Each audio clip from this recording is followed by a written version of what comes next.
All right. Welcome to the Nick and Joe show, folks. For the next hour, I have a guest host with me. Chris Fraser is well known to the audience, but if you don't know him, he's a very good guy. Worked for the federal government forever.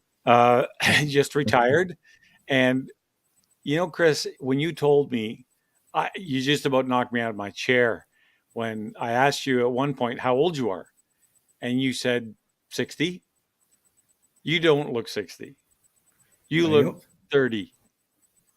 Oh, I'm not saying that. Yeah, I know exactly. That's John just said, "What? 60? No way." So it's a tribute to your longevity. Just you're going to live to 170 because there's some well, people just don't show their age very well, and that's not a bad thing. That's a good thing because wouldn't it be nice to be walking in at 60 and have somebody ask you for your card to see if you're old enough to drink?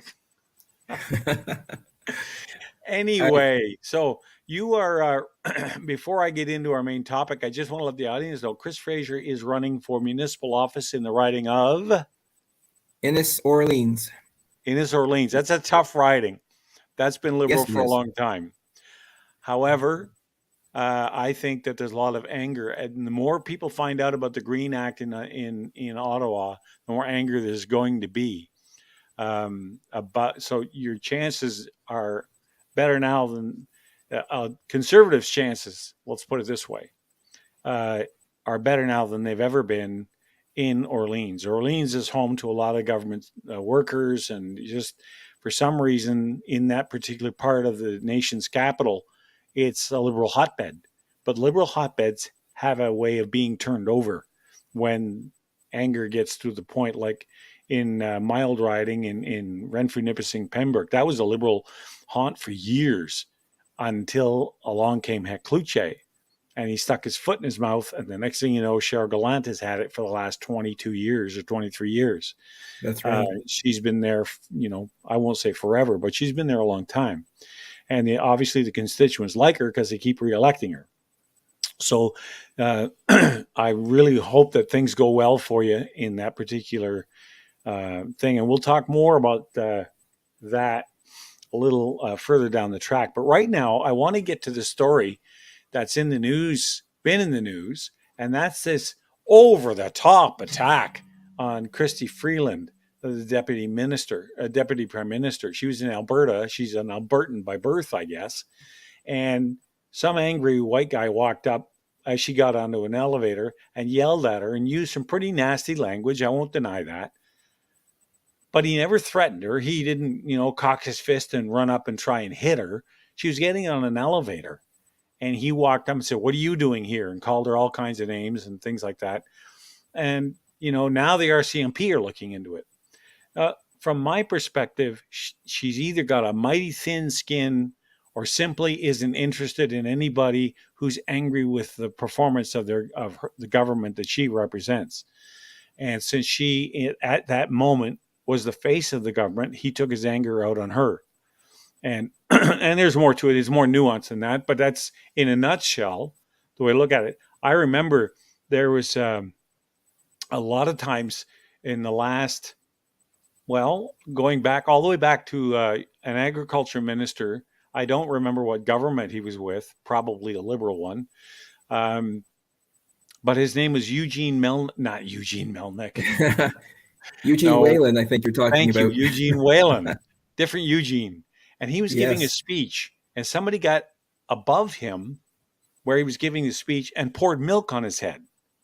It obviously had right. something to do with the dairy and the dairy industry and so on. Maddie, welcome, Maddie. Appreciate it. I think that's the first time we've seen Maddie in the chat room, Yeah, so that's good to great. see you, Maddie. Thanks for Always nice tuning to see in. new faces.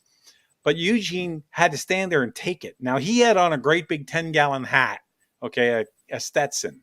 So most of it went off that. But Yeah, after that, you had Jean Chrétien. He took a pie in the face and had to physically fight with the guy who did the attacking. And that was over the top because that was a physical attack that he felt threatened by and responded to physically. there's very recently another minister of agriculture. I can't remember her name, but she was out in Prince Edward Island, and somebody hit her in the face with a pie. Okay, so now you've got this verbal assault on Christy Freeland. Now, my question would be to these ministers and these people who don't like this and are upset about it: would you prefer a pie or a bullet? Because we don't shoot our politicians; we throw pies at them. We yell at them. It's about as benign as you can get. And while I think the man in question in Calgary, or wherever he was, it wasn't in Calgary, it was out in Alberta. Yeah, I forget the name of the town. Yeah, I do too. But anyway, the point is, out in Alberta, the guy saw her getting on, and in an instant, maybe if he'd have taken a second breath, he wouldn't have done what he did. But I look at it as freedom of speech. Okay, because to my mind, yelling at somebody is not an assault unless you're uttering death threats and encouraging others around you to carry out those threats. That's called incitement to riot, and that is called sedition. I think it's sedition. But the point is, yes, you're right. Now that I mention it, that's why he got the milk. He was a liberal. Thank you, Chris. Anyway, or Craig. So the bottom line is, are they that thin-skinned, or are they that arrogant that they don't think any criticism is justified, no matter how it's couched? Well, first of all, I don't blame Chrystia Freeland for the media attention, because she didn't cause this problem, and she didn't ask the media to make a big deal of it. But the media does skew to the left. And the media likes to cherry pick, because I'm curious to know, I wonder if this had happened to, say, to Pierre Poilievre and someone had been yelling at him in an elevator, I wonder if the media would have made as big a deal of it as they have for Chrystia Freeland. And it seems to me that it depends on who the target is, whether the media sees it as something serious or not. Well, we have John always working the keyboards for us behind the scenes, and he points out to me that it was Prime Minister Chrétien who got pied, and Evan Brown, 23-year-old Evan Brown, was charged with a common assault. Because obviously there was no clear, there was never any intention to do any real physical harm. He wasn't brandishing a weapon, unless you consider a pumpkin pie with cream on it a weapon. And maybe in certain circumstances, depending on who made it, maybe it is. But in this case, it was simply an act of, expression of how he felt at the time. And he was charged appropriately, common assault. Okay, because he did strike the Prime Minister with a pie. But again, I have to ask the question, would you prefer a pie or a bullet? Because they even in the States, they've had recent shootings of politicians. Remember the softball game where somebody opened up on some Republicans? That's right. Yes.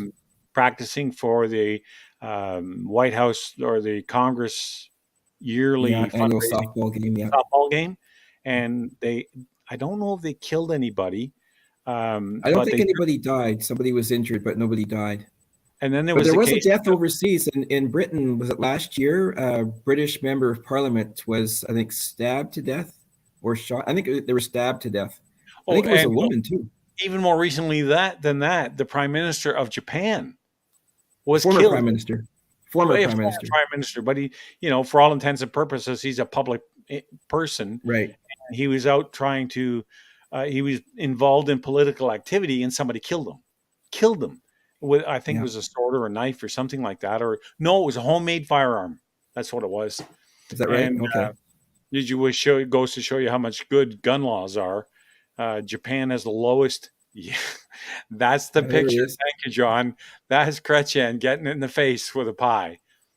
And he lashed out at the young man, and I probably would have too, because, you're defending yourself and everybody has that right. But for Chrystia Freeland and all the politicians are all bending over backwards now to say that this is a terrible thing. This is a horrible thing. We can't have this happen. And this is over the top. No, it's not over the top. It's typically Canadian. What are you talking about? Well, it's not typically Canadian to get into the face of a politician and yell and scream and swear at them. Well, when it But does happen, this is yeah, how but they. it's not, this is not something that happens every week or even every month. Now the prime minister was yelled at, and there's somebody threw gravel at him last year during the federal campaign, which I just totally disagree with that kind of action.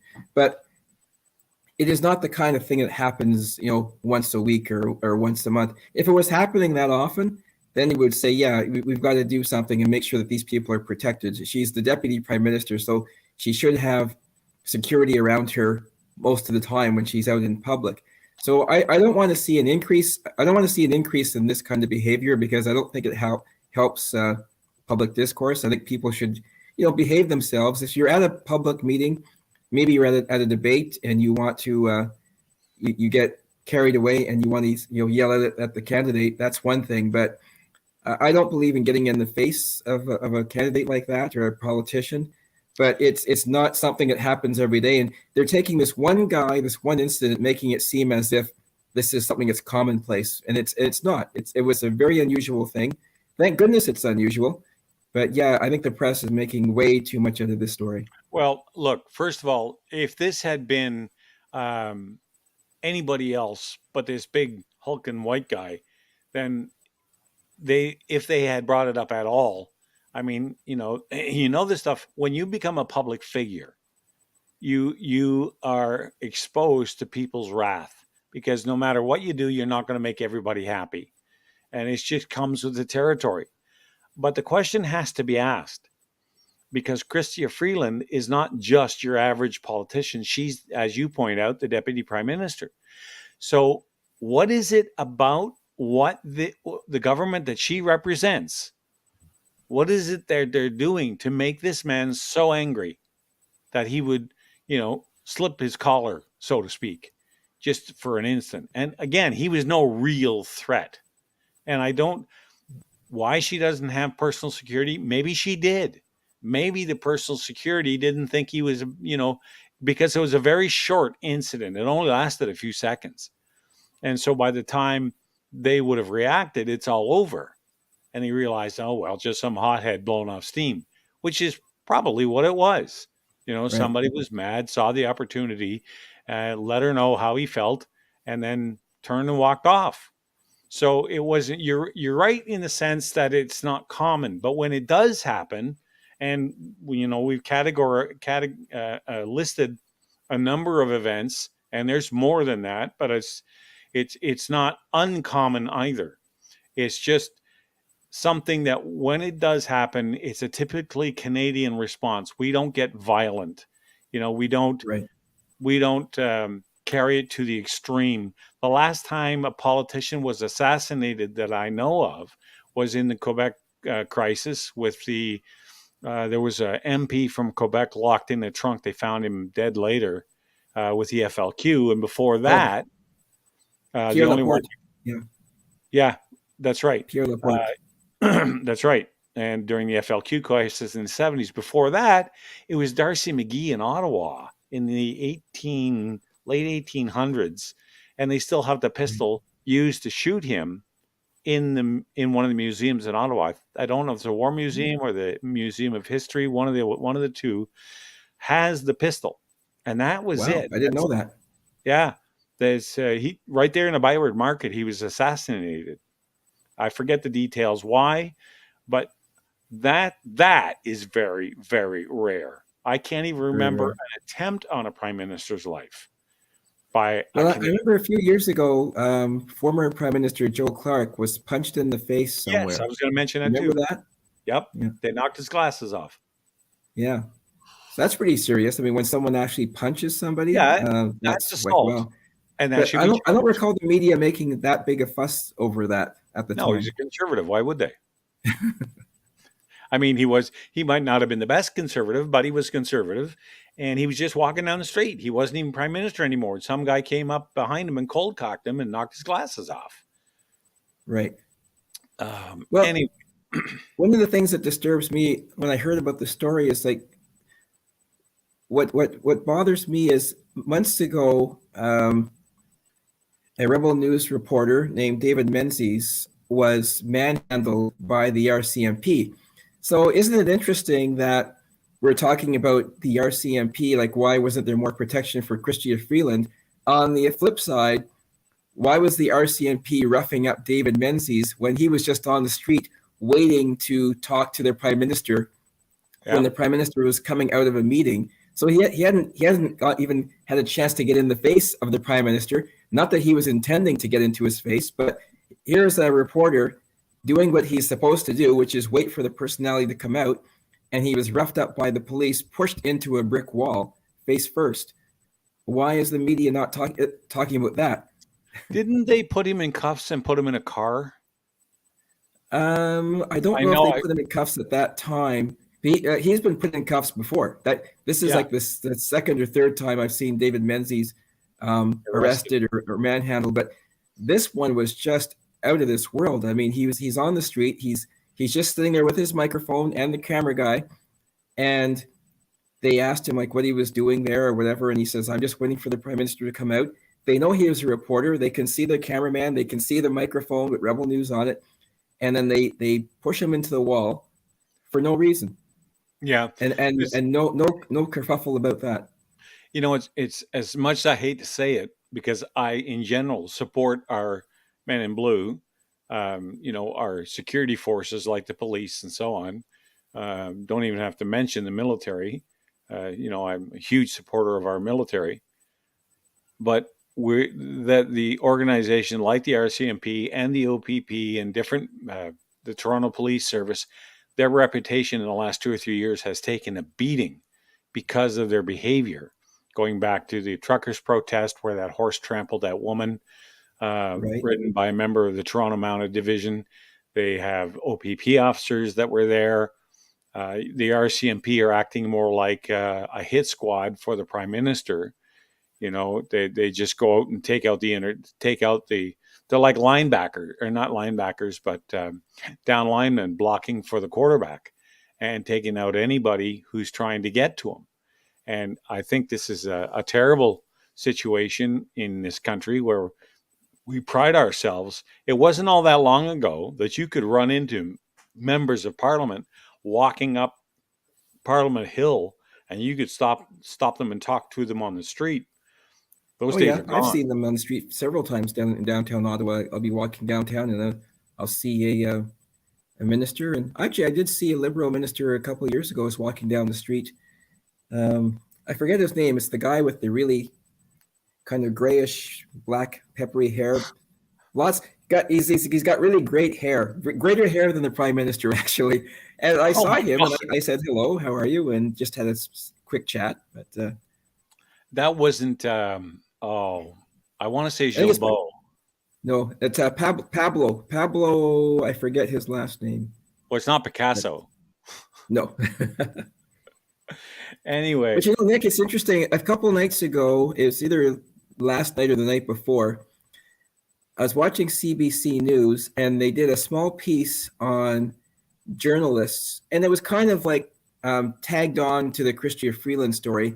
They did a story about journalists and how they were sometimes being mistreated by the public and how they had to watch their backs. And it was interesting that they were talking about people of color, especially journalists of color, and they interviewed a few ladies.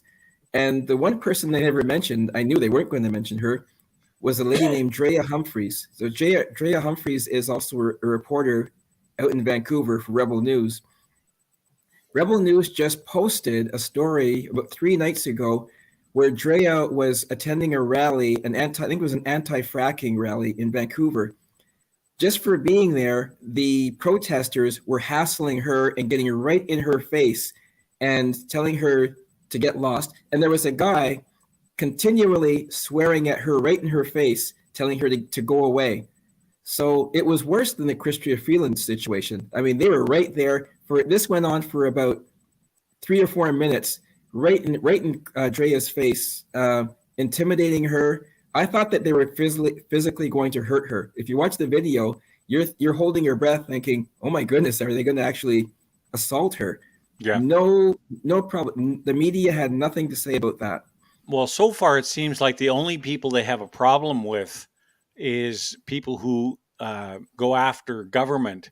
If you look at what Jordan Peterson went through, if you look at what Rebel News reporters have gone through, whether you like Rebel News or not, it's not the point. You Right. know, the fact is these people have a job to do, and whether you like the position of the political position of their outlet, that's no excuse for bad behavior. Look at it's happening in the States, it's happening all over the place. It's not unique to Canada, but at the same time, if anybody even blinks the wrong way at a CBC reporter, it's all over the place. It's this this great threat that they have to deal with, and I'm tired of it because there was a time when we were tougher than that. Like, you had a thicker skin. Spend some time in the media. You got to have a skin like a rhino in order to survive. Because people are going to call you up, and one call will say you're the best thing ever to happen to mankind, and the next call will tell you that you're nothing but dirt, and you got to be able to balance that and take it, and not let it affect you in a negative way. And politicians have the same job to do. They represent a large constituency. Not all of them are going to be happy no matter what way you go. So that, like I said before, that comes with the territory. But when Chrystia Freeland gets yelled at as she gets onto an elevator, first of all, okay, so she got yelled at. Is she made of sugar? Is she a snowflake? Is she going to melt? Or is she so enamored by her own power that she can't handle anyone pointing out that the emperor has no clothes? Right. And it reminds me of another story. This was, I guess, when Donald Trump was president, just at the end of his term, there was a gathering on the what they call it, the Rose Garden lawn or whatever at the White House. And of course, there were Republicans at this gathering on the lawn. And after the gathering, uh, people were leaving and going to their hotel rooms, which I guess they had their hotels nearby the White House. As they're walking down the street, there were these thugs. I don't know if it was Antifa or who it was, but there were thugs who were hassling the Republican guests as they were leaving the White House gathering, going to their hotel rooms. And you can see footage of these people being harassed on the street. And at one point, what's the name of that politician? Rand Paul. He was walking down the street, and you can see a policeman getting between Rand Paul and some of the protesters, really protecting his life. And he has been attacked before, got cracked ribs in the past. But when I saw that video, I thought, now this is disturbing. When a person can't even leave a meeting, go back to their hotel room, and thugs are on the street hassling them because they don't like the political party that they belong to. That's dangerous to democracy. There's all kinds of examples, especially out of the U.S. we could talk about. They have senators and congressmen calling for people to rise up and attack federal court judges during the run up to Roe v. Wade being overturned. I was going to mention that. Yeah. What is her name? She's Maxine Waters was calling for insurrection, and there was another guy like that who I can't think of. Anyway, Chuck Schumer. Yes, Chuck Schumer. Yes, Chuck Schumer. I mean, he's a terrible individual. It's when you listen to the things he says and his mindset, you go, how did you ever get elected? Because you obviously hate the country. But all of this to say that while, okay, somebody lost his temper at Chrystia Freeland, when you compare that to other places around the world, that is such a first world problem. That is such a no big deal, grow a thicker skin kind of, don't be a princess kind of problem compared to what other third world countries, they don't yell at you, they shoot you. How many politicians have died in Africa? How many politicians have died in Central and South America because they were trying to do the right thing and people who didn't like that took them out. Judges, the same thing. So when you look at Canada from that perspective, we don't have much to complain about. And Chrystia Freeland has even less, because she's protected, generally speaking, from the masses, if I can use that phrase.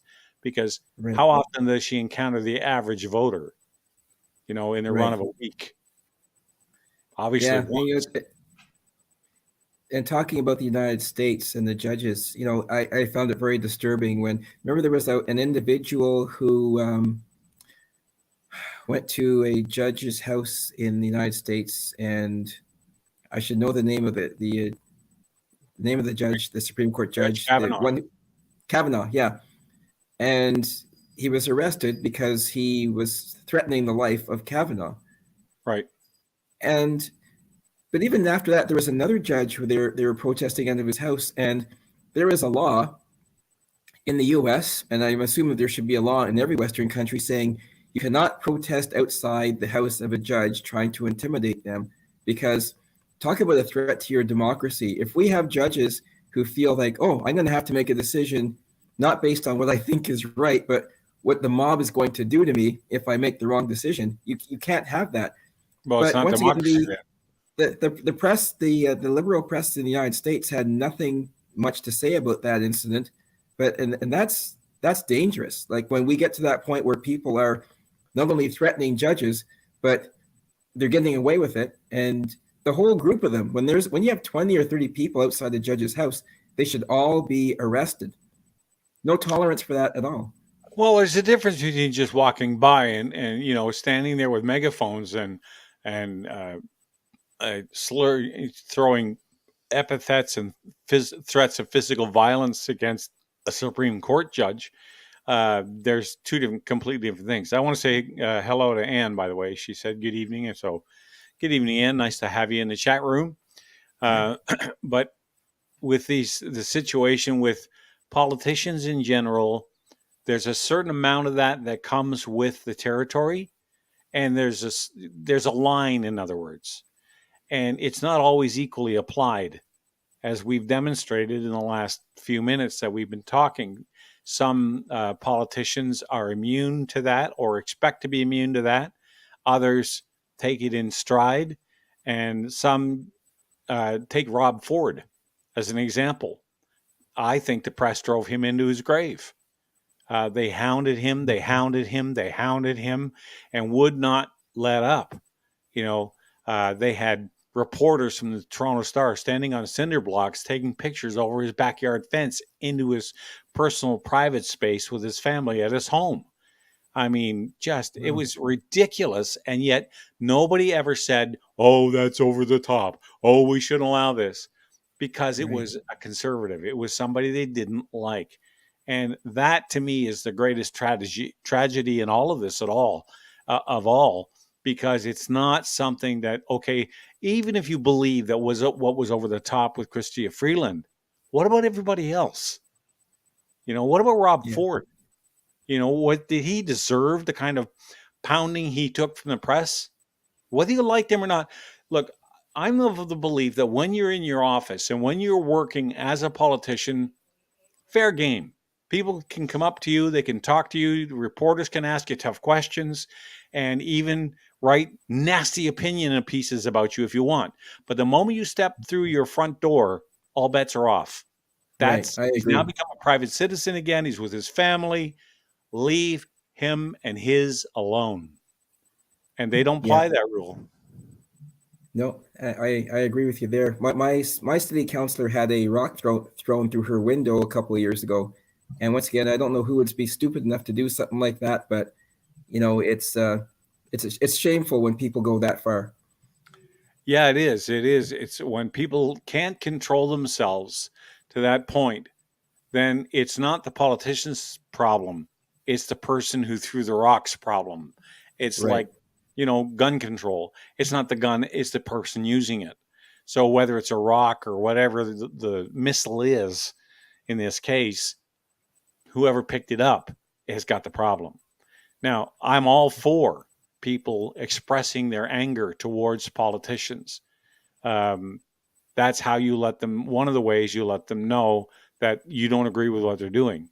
Now, there's ways to do it. You can be angry, but you can be civil.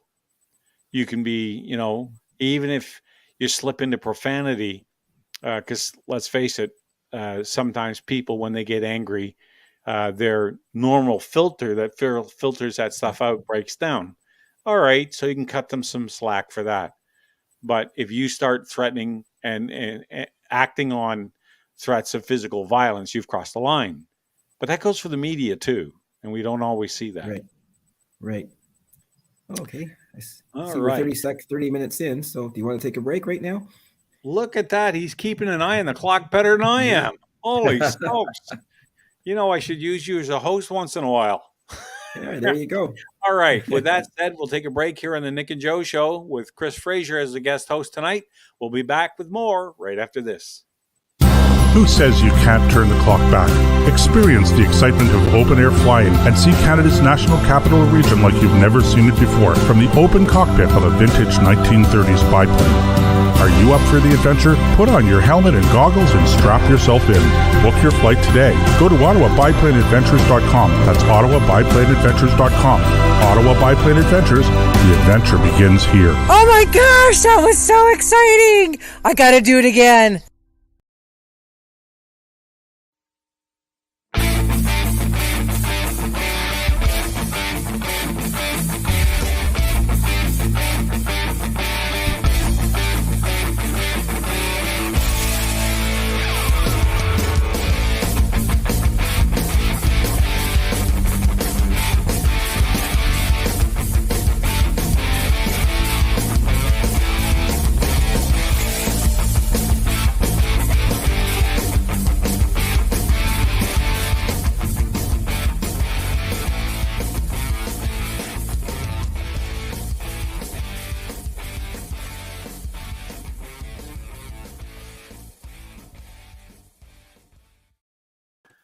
All right, welcome back. Chris Fraser joins me tonight in place of Joseph. You can reach us tonight. Tom, put the phone number up for a second. There it is. You can join us tonight at 613-413-2217. And you can even join us by video if you want to. And that is a link you can find at blasterradio.com. Just go there and you'll see the link for the show. And then if I'm getting this wrong, John, you let me know. Somebody's yelling at me over here. Okay. You called him Tom. That's what the problem is. No wonder he's mad at me. John. If I'm getting it wrong, there you are. You can do it at blasterradio.com. There's a video chat link there, and you can join us that way. So we're making as many different opportunities to have your voice heard as possible, because we're one of the few outlets in this country that has a conservative bent.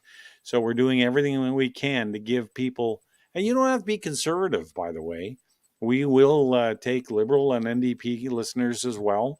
And if you have a different point of view, believe it or not, unlike some other media outlets, we're not going to take your head off. We want to hear what you have to say, and we can debate it in a civil and pleasant manner. So with that said, I want to move on to this story right here. Now, you're familiar. If you're not familiar, let me refresh your memory. Last week, the government of Saskatchewan, I believe it was Saskatchewan, accused the federal government of sending agents onto private property without the landowner's permission to gather water to test for nitrates and pesticides. And they denied it. They said, no, blah, blah, blah. It's all misinformation and just misinformed rhetoric. Well, I want to read you a statement from Minister Skoropad, who is the Minister of Environment for the government of Saskatchewan. He posted it today on Twitter. Last week, the government of Saskatchewan raised concerns on behalf of producers, he means farmers by that, who reported that federal government had gone onto private land and without permission and outside of their jurisdiction to test for nitrates and pesticides without so much as consultation or collaboration with the province or the landowner. Minister Guilbeault responded only to downplay, discredit, and dismiss these legitimate reports, calling them misinformed rhetoric and denying they were testing for either substance, despite that being the rationale disclosed in the staff who were doing the investigation were queried. Now, Health Canada has publicly admitted they were, in fact, testing for these substances. Minister Guilbeault owes Saskatchewan producers a clear explanation on why he dismissed their serious concerns with his own misinformed rhetoric. Okay, so again, that's the Honorable Dennis Scorapad, Minister of the Environment for the Government of Saskatchewan. So this is all in what they're doing by doing this is trying to set a baseline for that 30% reduction in nitrogen-based fertilizer they want to impose on Canadian farmers, all in the name of saving the planet, right? Never mind the food shortages and if this is applied worldwide, the famine that would happen and the people who would die from starvation because we're not producing as much food as we used to because we're not able to use fertilizer to maintain our crop yields.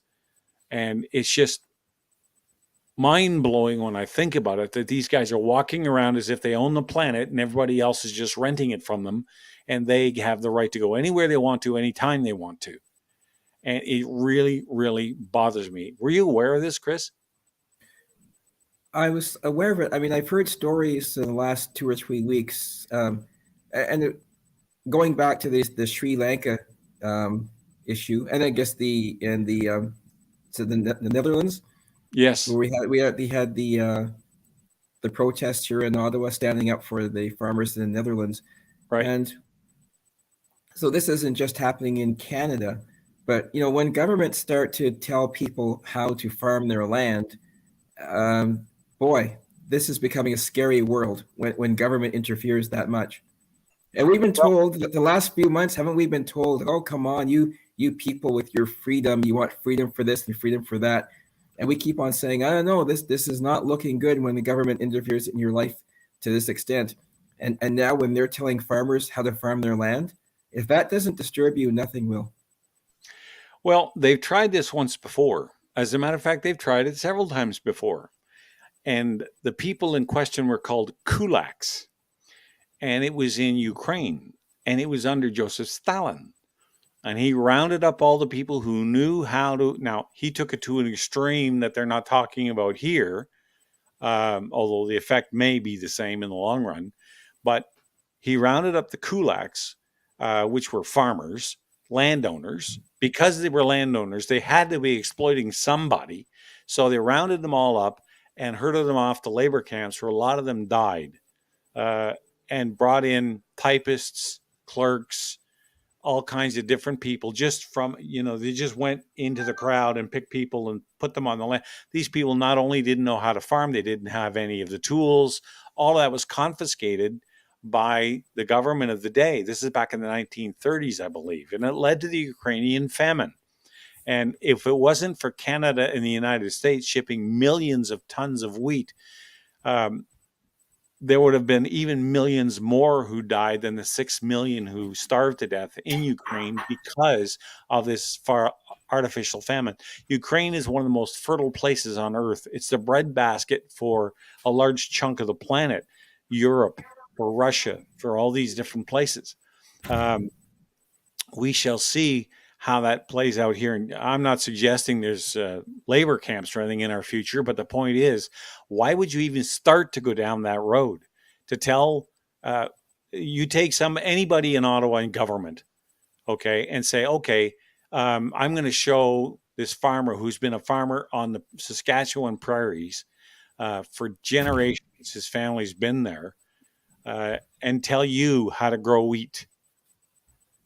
I can just see the look. Or go down to Leamington and tell them how to grow tomatoes. Or go to Wallaceburg and tell them how to grow carrots. I mean, this whole thing is nonsense. As Ronald Reagan put it, the most feared sentence in the English language is here, I'm from the government and I'm here to help. Yeah, exactly. Craig had put up some interesting comments there. Maybe John could put it back. It says, Craig says, wheat production across Canada is projected to increase by 55.1% year over year, to 34.6 million tons in 2022. And then he Until also says then, harvested area is also expected to increase this year by 9.4% to 24.9 million acres. So I guess that's good news. But then if the government tries to restrict the farmers, and who knows what those numbers are going to be years well, that's from what I now. was going to say. And now you all of a sudden you want to curb that by cutting back 30% of the nitrogen-based fertilizer they use to grow that wheat. And wheat isn't the only crop. There's canola, there's corn, there's all kinds, soybeans, you name it. Anything that comes up out of the ground, you have to feed, because over time, the nutrients in the soil are depleted. The micro nutrients that the plants need. It's why we have crop rotation. Like if you plant corn in the same patch of ground every year, time after time, every year, your yield will get smaller and the plants will get weaker, because they're using up what's in the soil and you're not replacing it.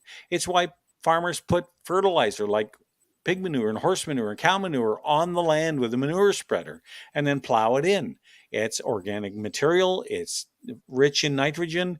All these things help the crop to be more robust and provide a bigger yield. So if they actually go ahead with this, then we are going to cause ourselves all kinds of problems. We already are having food shortages because of supply chain issues. Now, if we can't grow our own and we're dependent on other countries to feed us, now we have a whole new set of problems. And that's already the case in a lot of cases. Like if you go into a grocery store in, say, February and you pick up a box of strawberries, they're not locally grown. They come from Mexico or California. Yeah. And the question is, why is the general public accepting this? I mean, I don't care who you voted for, but even if you voted for this current government, you can't look at this and say, okay, that's fine. I'm going to go along with this. I don't understand why any Canadian would say that's fine with them. Because they don't understand agriculture. I've been saying for years that we have lost touch with our agrarian roots. We're too many generations removed from the land. When you have somebody who's grown up in a city and their family has been in a city and I'm not knocking these people, don't get me wrong. Okay. Everybody's got to live somewhere. But if you have, if your great granddaddy 2 generations back was the last person ever to turn over the earth and grow food, because we all come from that background in some fashion, then you don't understand where your food comes from. You don't understand what it takes to harvest it, whether it be meat-based or plant-based. So if you like eggs for breakfast and you don't know where eggs come from, most people know they come from chickens, but they don't know anything more than that. They don't understand modern chicken farming. They don't understand cattle ranching. They don't understand what it is to grow seed crops. If you want sweet corn, I love sweet corn. Oh my God, this stuff's good. Yeah. Okay. But if you don't know where it comes from, then when somebody says something like this, you don't understand how it applies to you. You just think you go to the grocery store and pick up your next package of it. Well, guess what? If they don't grow it in the field, there will be no package to pick up, because it's got to come from somewhere. And meat's the same way. They just don't understand what it takes to, if you like steak, well, then you better like cattle, and you better like cattle ranching, because guess where it comes from. Right. Anyway, so that's the reason why a lot of people will go along with this, because they're too urban. And again, I'm not knocking people who live in cities, but it's their mentality. They've never taken a bus ride beyond the end of the transit system and go out to a farmer's market and talk to the people who grow this stuff and sell it, off tables at a farmer's market. Like near you, there's a town called Douglas. And it's the home of a lot of Mennonite farmers. And there's several large retail outlets for homegrown Mennonite vegetables. And you can get everything from soup to nuts there. and it's a wonderful place. The food is completely organic. They don't believe in using anything but horse manure for fertilizer. Now they are small time. It's not that they're going to replace anybody in our food chain as far as supplying is concerned, but they feed their family and make a little bit extra, and they sell it at the road stand, and it's really excellent stuff. But if you don't get out there and talk to them and find out what it takes to do the work, and you're not going to understand why this is a big deal. And this is nothing that's very complicated. It's not hard to understand. So I don't understand why people are being so complacent about it. I know Craig just made a comment about the climate change. I guess I said climate change is actually a good thing because it means that we can grow more crops. So hey, That's right. that's a good point of climate change. Well, why don't they promote that? Like when I was reading those statistics, I understood what he was saying. Okay, I just let you say it. I don't have to say everything. But the bottom line is, if climate change, well, it's not caused by mankind, and there's no doubt the climate is changing. And if it's getting warmer, warm is always better than cold. Things grow better when it's warm. You have, as he points out, you have higher crop yields, more arable land, and the people say, well, the permafrost is melting. So what? There was a time when it wasn't frozen. Then we had an ice age and it froze. Now it's thawing out. It's a natural rhythm of the earth. That's I was just reading Woodhead's comment. If we could harness all the crap that happens in Parliament Hill, we would be able to fertilize all our crops without the use of chemical fertilizer. Yeah. Yeah. Hit that on the nose, didn't he? He sure did. He nailed that one right out of the park. Yeah. Thanks for some comic relief there, Woodenhead. Yeah, we needed that because I was getting a little too heavy and serious. Thanks. I think I know for a fact that this guy's Dutch. Nobody else would call himself Woodenhead. I was thinking the same thing. The rest of it is wooden shoes. Woodenhead would choose wouldn't listen. Wouldn't listen, right? Woodenhead wouldn't listen. Yeah. And you can tell I'm not a great grocery shopper. Like I just shop for myself, but I am starting to notice the prices going up. I spent about 2 minutes just looking over the butter selection today at the grocery store. It's like, wow, these prices are high. And so you're trying to find out, you're looking at the salted, non-salted, the different brands. And it's like, I'm definitely not going for the highest price brand. It's just like, when did butter become so expensive and milk? It's just ridiculous. But some of these policies, a lot of these government policies are driving up prices, and people don't seem to realize there's a connection between government policy and the prices that we're paying now. And wait till we see the prices that we're going to pay in a few years if they keep on pushing this the green energy thing right through the roof. When it comes to dairy, there is also something to be remembered, and that's the Dairy Marketing Board.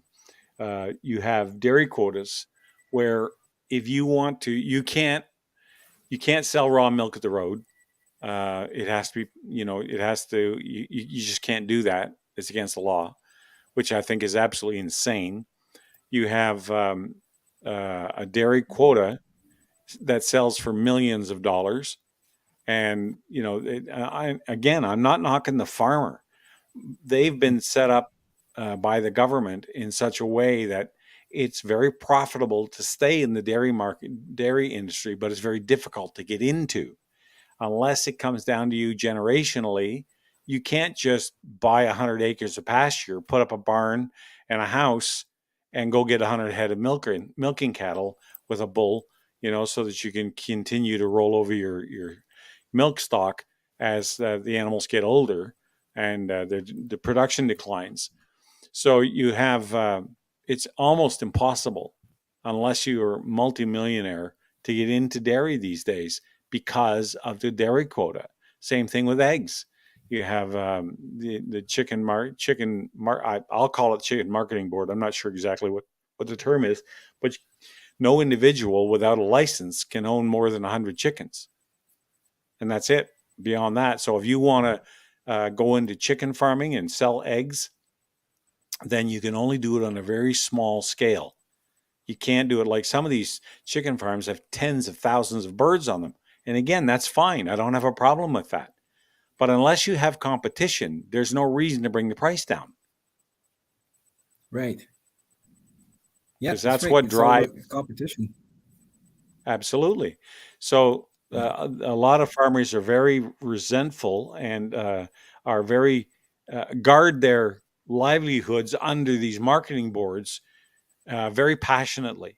And from a selfish point of view, I can understand why they do that. They put a huge investment in time, money, and effort to operate under those conditions. And they don't want to see that investment damaged. But it's like the gun registry. It's a false economy. People say, well, there's 200 people working at the gun registry. What happens when we fire them all? They'll go get new jobs. We don't need the gun registry, right? Right. Yeah.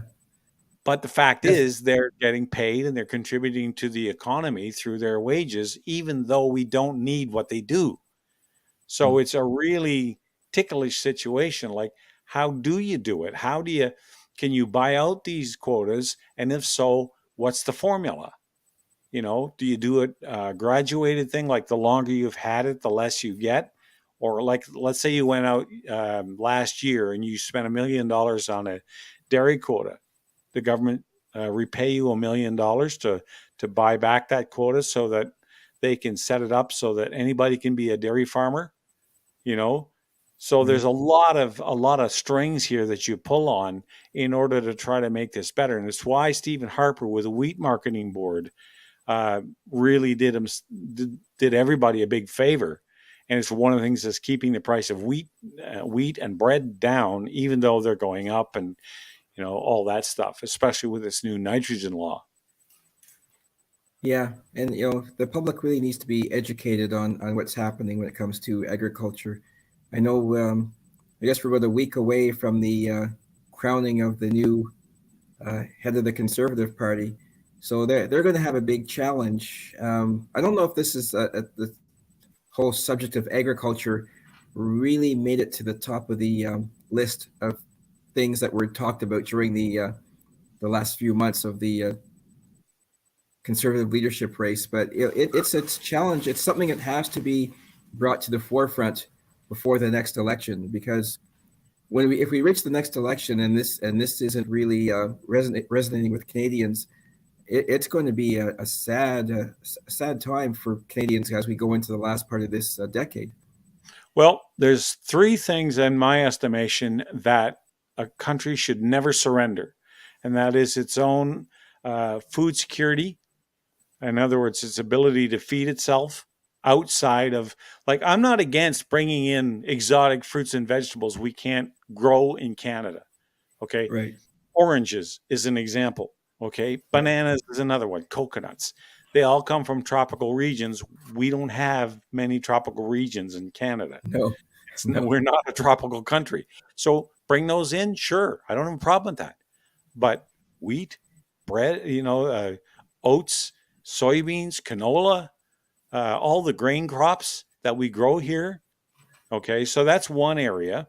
And the fruits and vegetables like tomatoes and cucumbers that grow in southern Ontario in the millions of tons a year. I mean, there's a lot of tomatoes down near Windsor, I'll tell you. I grew up I went to high school in the tomato capital of I won't say the world, but certainly the country, and that was Leamington. And it was all about the tomato. I didn't know that. Oh yeah, just millions of tons of tomatoes every year through the Heinz plant down there in Leamington, which was there for almost 100 years before they closed it. Okay. Anyway, so there's food security. Then you have border security with immigration, and you also have to have national defense and energy security. Right. I'll make it 4. Energy security without question. That of all of them, that's second on the list, other than national security, the ability to defend yourself. So the ability to defend yourself, the ability to provide for yourself as far as energy is concerned, the ability to feed yourself, and I forget what the fourth one was I mentioned. And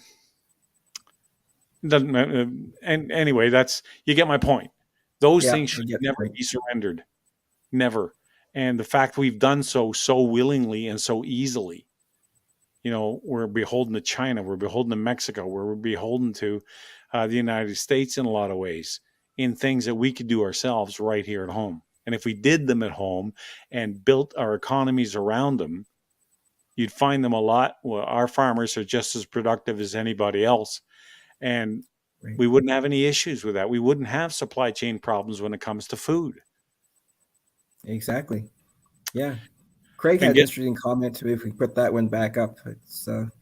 Craig says, U.S. companies in the fruit and berry business just announced they're looking very seriously at Canada for their future growth.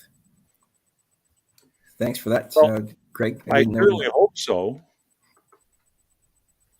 Makes sense. Yeah, it does. Because look, we have to. This is one of the things. John Kerry's wife has a Heinz food heiress. I don't know. I think I've heard that too. Now that he mentions it, he might be right, but that's neither here nor there. They closed the plant in Leamington about 10 years ago. It was an old plant. It had been around. I had a lot of relatives that worked at Heinz. We worked for Heinz picking tomatoes when I was a kid. My dad always took it's the only place in town to go. There was a big plant for pickles over in Bell River that we used to take pickles, we called them pickles. They were cucumbers. Yeah. And that was one of the hardest crops to pick outside of, there it is, Therese Heinz Kerry on heir to the Heinz ketchup fortune. And there's no better ketchup in the world than Heinz. But the best pickles. I like it. Oh, yeah. The best pickles are Bics. And that's because some of those were my pickles. Oh, okay. There you go. A lot of hot summers picking those things. Oh, my God, I hated it. They would grow the thickness of their own skin every day. And the best ones were the smallest ones. That's the ones they made the bread and butter pickles out of and all this stuff. You let them get, 3, 4. The bigger they got, the less they were worth. Yeah, you're right. You're right. John's just saying they were a lot better when the tomatoes were from Leamington. That's because they were picked with love in Leamington. That's right. That's right. Especially, we always had tomato fights in the fields, and oh my God, we had so much fun. My sister got it right in the face one time. She because there was no porta potties in those days. When you had to go, you went into the cornfield, which was next to the tomato field. Right. And my sister came walking out, and my neighbor who was helping us picked up a rot, and he would get blossom rot on the bottom of the tomato, and they were no good, so he couldn't keep them. But it was about the size of softball, and he turned and he fired it and got her, boom, right at the end of the nose, and just blonk all over her face. And that started a war that I think only just ended a few days ago. I can imagine that wasn't too pleasant, getting a tomato in the face. Oh, it was fun. We had a riot. There were a lot of great things about growing up on a farm. A lot of hard work. Oh my God, there was a lot of hard work. Anyway, that also means it is now the top of the hour. So we're going to take a short break, a couple of minutes. You can run off and get your refreshment and take a bio break if you like. And Chris and I will be right back after this here on the Nick and Joe Show. We all know that climate change is real. But with countries like China and India failing to do their part, what Canadians need now more than ever is a Made in Canada climate change plan. A real plan that responds to the real-world needs of Canadians. A balanced plan that supports responsible economic growth and strengthens our essential infrastructure. A responsible plan that protects our natural environment and ensures that all Canadians enjoy the blessings of clean air, clean land, and clean water for generations to come. It's time for Canadian politicians to show real leadership in the world, putting partisanship and ideology aside. It's time for a sensible climate plan. We're the International Climate Science Coalition Canada, and we're ready to help. To learn more, visit our website, icsc-canada.com.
So I'm neither Nick nor Joe nor Chris. So there's Nick. Oh, hi.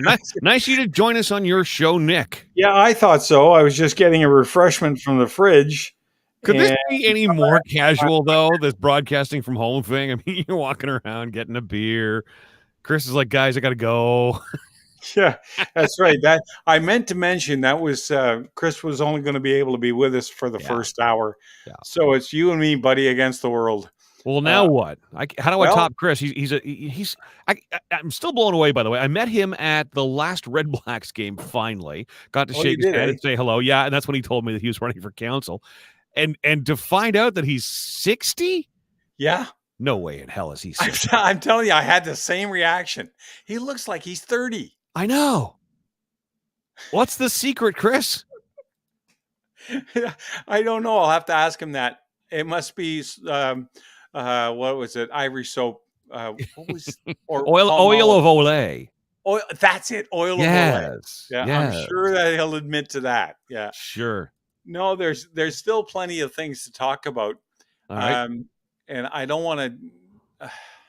Okay, this story when I read it angered me to I cannot imagine a more horrific thing to do. So I'm going from kind of lighthearted to a little more serious. There was a story. Now, I watch amongst the other outlets. It's not the only outlet I watch, but I do watch Fox. And a Fox reporter talked to a human trafficker, and they recorded the interview, and I watched it. Now, it's not high enough quality, and it's not ours either. Right. To replay for you because they muffled. Not only did they blur the gentleman's image, gentleman is probably too strong a word, but the man's image, but they muffled his voice so you couldn't tell. Like, and then had a translator speaking Spanish, and had a translator repeat what he was saying. But in essence, let me just read you a little bit about what I'm talking about. So you're already aware that they have a huge problem at the southern border with people walking over the border and seeking, they're illegal immigrants. Yep. And they're coming through the unfinished fence down there. The parts of where it's working, where they have the fence, it would work just fine. But since Joe Biden's taken over, they've shot through the roof the number of people. They figure there's been over 2 million people cross that border that they don't know about. Did Biden cancel all work on that wall, or because I know that was a Trump initiative? Yes, and So he it did. just stopped completely then. They're steel laying on the ground. It was already that they were Right. almost finished. And as much fun as people poked at Trump for wanting to build the wall and make the cartels pay for it, Right. or make Mexico pay for it. Okay, that was a little bit ridiculous, but he was quite right that walls work. That's why we use them. And if you look at the people who criticized him, they all live in gated communities with walls. So here's a little piece from the interview that I saw. And if you want to find it, I've posted it on my webpage, so my Facebook page, so you can watch the interview rather than just my excerpts about it. Wait. Can we just stop right there for a second? You Sure. posted something to your Facebook page? You I figured know that out? I figured it out. I'm so proud of you.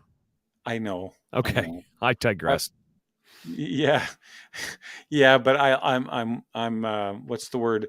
I'm basking in the pride that you're showering on me. That's what I'm doing. Anyway, so a Central American human trafficker said that cartels are harvesting children's organs and stuffing drugs in their corpses as part of their illicit and profitable cross-border operations. The anonymous trafficker revealed in an interview with Fox News contributor Sarah Carter. In most cases, they wanted to sell their organs, so that's the reason to take children. Sometimes they take out the organs and they fill the body with drugs so they could take it through the border. Wealthy people across the globe are purchasing the organs through unauthorized clinics, according to the trafficker. The trafficker said that children are used because they yield high profits. The organs are young, of course. They just care about the money. The trafficker said about the cartel's interest in the lucrative operation. Sexual predators also buy children from the cartels. I've heard that some people in places have very specific things they like, such as certain nationalities or age groups. So the cartels are looking for the people going around. When they spot some with those characteristics, they tend to take them. Guatemalan President Alejandro Alejandro, my Spanish-speaking wife tells me. Gracias, Alejandro. señorita. Gracias. Yes, she speaks Spanish far better than I speak English. I can order a beer. Yeah, I can do that in English too. Anyway, he told the Daily Caller News Foundation in June that smugglers have exploited the Biden administration's confusing immigration message and used children to easily cross into the U.S. illegally.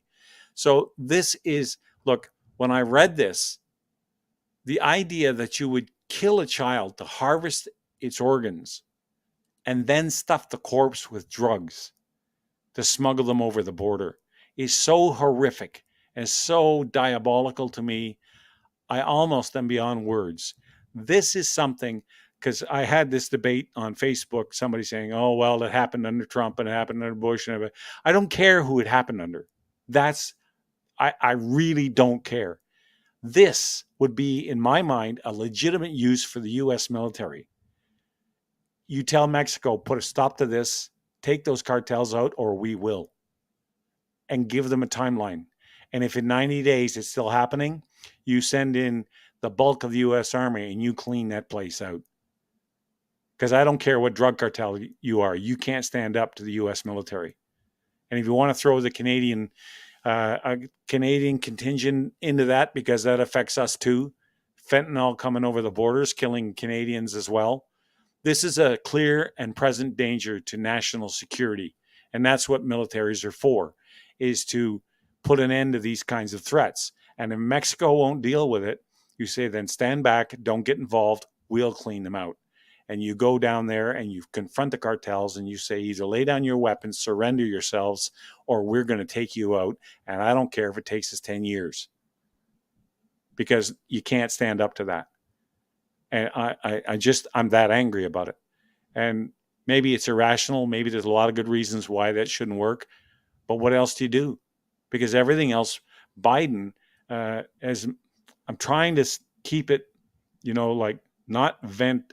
It's his fault because he's on watch and he's not doing anything about it. He's exacerbating the problem with his policies. But what do you do about it? Okay, well, the only thing now that you can do besides completing the wall is to go in and clean out the source of the problem, which is the cartels. They went into Afghanistan after the Taliban. Is this not the same thing? Tell me, am I crazy? Or does this not pose so serious a threat that military response is justified? It's such a difficult situation, and it's so unique, right? Because we've never attacked Mexico. I mean, Canada's never been attacked either. North American countries, we've always gotten along. We've got the North American Free Trade Agreement, for example. Completely agree with you. I mean, yes, if you are causing that kind of disruption and that kind of chaos in my country, I certainly have a responsibility to my citizens to stand up and defend them against that. But how do you do that and not, we watched Russia invade Ukraine and the world sort of stood by and said, well, what the hell do we do here? It's kind of the same situation. If the U.S. decides to attack Mexico, what happens? See, here's where I would make a distinction. You're not attacking the government of Mexico. You're not engaging their military. You're going after a criminal element with the only effective weapon you have, because the police forces in the southern states are not equipped to deal with the cartel. That's why they've been running roughshod down there. In one province, I forget which one it is, they were having 5,000 murders a month, many of them decapitations. Yep. By the cartels on the Mexican population. So you tell the Mexican government, if you can't deal with this, if you're not prepared and you cannot deal with this, we will. We're not engaging. We're not trying to overthrow the government. We're not trying to, upset. But can you do that? Can you do can you do an operation like that on foreign soil? Okay, you're not engaged in the government, but you're going after essentially citizens of the country. Criminals, sure, but they're citizens of the country and not your country. If the Mexican government agrees, then yeah, of course you can. And if they don't? Well, then, well, here's what you do.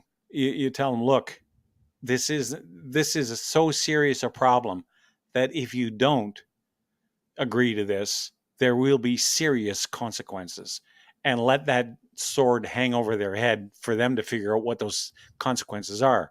Because look, while Mexico is a sovereign country, I don't doubt that, but it isn't the first time we have gone into sovereign countries. Of course not. You know, and by we, you mean the United States of America. I'm talking about all of us, North America, Canada, and the U.S., because we were both in Afghanistan. Side by each. Okay, fair enough. For the same reason, to take out as a coalition. Yeah. But we haven't unilaterally gone into a country.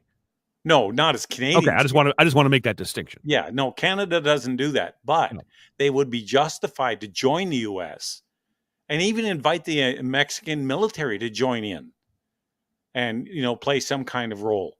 That way, it's a trilateral thing where the enemy is not the state of Mexico, but the drug cartels, who act as their own individual sovereign states within their territories, because you don't argue with them or you die. They're dictatorships, and you play by their rules or you don't play at all. So I think it's time that we take this threat for what it is. There are hundreds of thousands of people every year in North America die from fentanyl poisoning. Look what happened, over 3,000 Americans dying in New York City. Mm-hmm. So I think the more I think about this is about as legitimate a case I think you can make. Because how else do you stop the cartels? I mean, you build a wall, they go around the wall, they go under the wall, they fly drones over the wall. You make it as hard for them as possible. Yes. Well, yeah, you're putting obstacles in their way, but I mean, the cat's always ahead of the mouse, or the mouse is always ahead of the cat. You're chasing your own tail, really. Because look what happened to the drug cartels when they took out Manuel Noriega, when Reagan did it. Yep. Okay. He didn't win the drug war. The war on drugs, if you want to call it that, although they did have a big impact on it. That's it. He disrupted it. He certainly did. And people laugh at his wife for having the Just Say No campaign, but it was effective. Okay, remember that? Just Say No? This is your brain on drugs. Oh, was she responsible for This Is Your Brain on Drugs? Any questions? Right. It was all around the same time. Yeah, around the same time anyway. But sometimes simple messages like that are the easiest to promote, and people get. Never mind. I had another thought about being in prison. But okay, so you go after the Mexican cartels. Does that not then open up opportunities for people in other countries to try and fill that void in the United States? Because that is a massive drug market. And there's, Mexicans aren't the only ones producing drugs. They are, but because they're on the southern border, it's it's your next door neighbor. The easiest time getting them in here. Because now, if let's say you're from Russia, or you're from, someplace, any place else, you're from overseas. Yep. And you have to cross either the world's biggest pond or the world's second biggest pond to get here. And that makes tracking you down and dealing with you far simpler. If you can narrow it down to some ports, or you can do clandestine operations overseas to stop the drugs before they leave those countries, or at least know when they're going to show up in your country and where, that's a whole different animal. But what we have now is dead children stuffed with drugs coming over the border. I mean, as revolting, and it is, and as repulsive as that is, it really shouldn't surprise anybody. These drug cartels, there's so much money on the line. There's so much power on the line. They'll stop at nothing. They don't care. That's why look how many Canadian tourists go down to Mexico every year, and inevitably, come January, February, we're reading reports. The Mexican police are investigating yet another mysterious death of Canadian tourists. But okay, the Mexican police are on it. I don't have a lot of faith in the Mexican police. I was just going to say the same thing. Yeah. because a lot of those police are bought up by the cartel, which is why I'm not overly interested in having the Mexican government involved directly in field operations. Let's say that, just to push this down to the next step, we actually take this action. How deeply involved do you want the Mexican government other than having them sign off on the operation? Okay. I don't want, because I don't trust them. I don't trust that they'll keep sensitive secrets to themselves. I don't trust that they won't tip off the cartel, because a lot of them are in the cartel's pockets. Sure. So you have to be very careful about who you get into bed with. And Okay, so you're ex-military, and you've given this obviously a lot of thought. So what does that ground war, for lack of a better word, what does that look like? Are we using drones to go after specific people like we do when we're in the Middle East going after, some of these terrorist leaders? Or Nope. are we putting boots on the ground and Yep. actually patrolling the streets in, Mexico City and Guatemala? And you drive up to the Kingpin's front gate with a M1A2 Abrams. You point the barrel down his driveway, and you tell him, come out with your hands up or else. And if he doesn't come up, all bets are off. You go in and you clean him out. like you said, you can only do that if Mexico's on board. Now, I know. I understand that. and you just talked about all the corruption, right? And who's a double agent and who's got your back and who doesn't have your back. That Yep. goes all the way up to the top of the ladder. You know it and I know it. It does, but at some point, sooner or later, the threat of overwhelming force, because what good is being in bed with the cartel if the U.S. military is going to roll over the border and take out the people who you are beholden to? So, it's ugly. It's horrible. Oh, it's I hate absolutely ugly, everything. and they will fight to the death. They don't know anything else. But the question is, what else do you do? At some point, you reach a point where the only thing left is force. And we've done everything else. We're taking them in. We're looking after them. And by we, I'm talking about North America. Yeah, no, I Okay. got you. Yeah. So we're giving them health care. We're giving them to sometimes when our own people can't get these benefits, they are given them. And if busloads of immigrants to New York City from Texas won't convince the woke lefties that this is a bad idea and here's why, and we need to stop this, then the next thing, and you'll never get it under this president. Let's face it, you'll never get it under this prime minister. They would never, neither one would ever unleash the fury of the military against the drug cartels. And I'm being very careful to say drug cartels. It's not a war with the Mexican population. It's a war against criminals who are international, because what they export is international. It's not just to the United States. It's all over the globe. So this is a threat to everybody. And that's why I'm segregating the Mexican government, and it's a chance for them to do the right thing. I always want to give somebody the chance to do the right thing. And we cannot do what we did in Afghanistan. If somebody from the Mexican government comes to us and say, these are the corrupt politicians you got to be aware of, and they're in the pockets, we have to protect them. Not like the people we left behind in Afghanistan. Oh. I mean, that was a tragedy. That's a whole nother kettle of fish. But it's not. It's the same kettle, just different fish. But the point is, at some point, you have to stop trying social solutions when the only one left is the military one. Now, the way you've just described that, it's just gone from a North American mission, and as you said, they export drugs all around the world. So now it's what? Canada, U.S., Britain, Australia, Netherlands, Germany. I don't know you'd need a massive coalition. That's like what I'm that. getting at. How big a force are we talking? What's required here? If you had moral support from those countries, fine. If they said, look, go get them, that would be enough. All right. And now, okay, so I'm an American citizen, and I'm already dealing with, having to pay for immigrants coming into my country. And, some of them, are listen, they're fleeing ugly situations. And that's kind of what Canada and the U.S. are set up to be, the promised land, freedom, hope. Where are we imprisoning these people? how do you justify to an American or a Canadian taxpayer that this drug lord is now in jail for the rest of his or her life, and you as the taxpayer are footing the bill, or are you going in there shoot to kill? Well, you only shoot to kill until they stop shooting back. No, I'm serious. No, I know, but it's just the bluntness It's of it. like It's funny. we didn't kill every Nazi we came across during World War II. Okay, and in Korea, we didn't kill every Chinese or Russian soldier we Right. came across. If they were shooting at us, we shot back and we shot to kill. So as long as they're willing to offer resistance, then the war continues. But the moment they put their hands up and say, "Okay, we've had enough," that's when it goes from shoot to kill to only shooting if they again begin to offer resistance, trying to escape or things like that. Imprisoning them is a small cost compared to the number of lives they're taking. And I think somebody who's far more articulate than me, Mr. DeSantis, could make that case and say, listen, we had to do this because it was the only way to stop this. And because you only need to take down 3 or 4 of these drug lords and the rest will get it. That's why.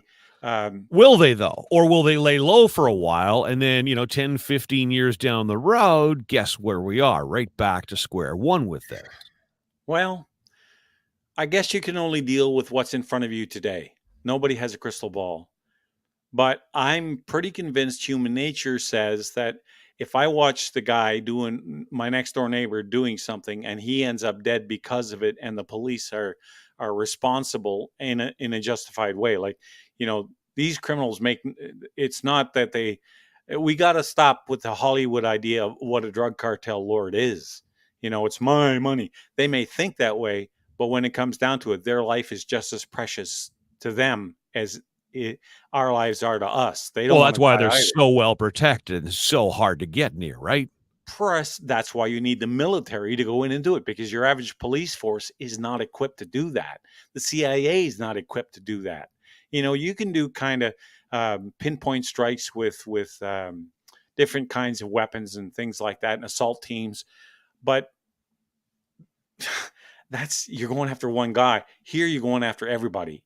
And when you take out 3 or 4 of the major players, the rest of them are going to say, hold it.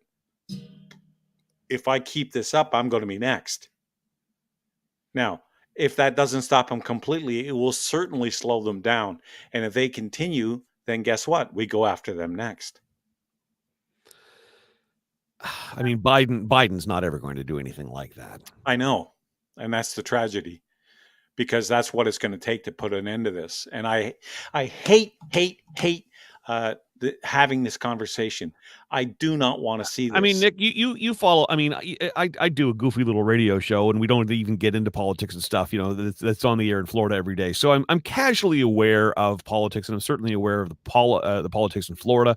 But like, is that even a conversation that's happening in the States right now? Not necessarily amongst Democrats, but like on the Republican side, would they even be bantying that about? Nobody's even mentioned it yet. I'm just thinking about this from the point of view is, okay, since this is reached this level of evil, okay, and it's pure unadulterated evil, when you kill children by taking their organs and stuff their bodies with drugs, you have crossed the line. And that line, it's like, I had a friend of mine say, look, if the only reason we fought World War II was to end the Holocaust, it would have been worth it. That's not the only reason. There were plenty of reasons, but that alone would have justified it. So when you have hundreds of thousands of your citizens being poisoned by this stuff, and children being slaughtered for their own internal organs, and being used as duffel bags to carry drugs over the border, I mean, at some point you have to say this has to stop. And you have to look at what's available to you to stop it. And the only thing that makes any sense to me, that if you want to, because this has to end yesterday. So the only other weapon you have in your arsenal is the U.S. military, because obviously and again, it won't. You're right. You're absolutely right. It will not happen under Biden or Trudeau.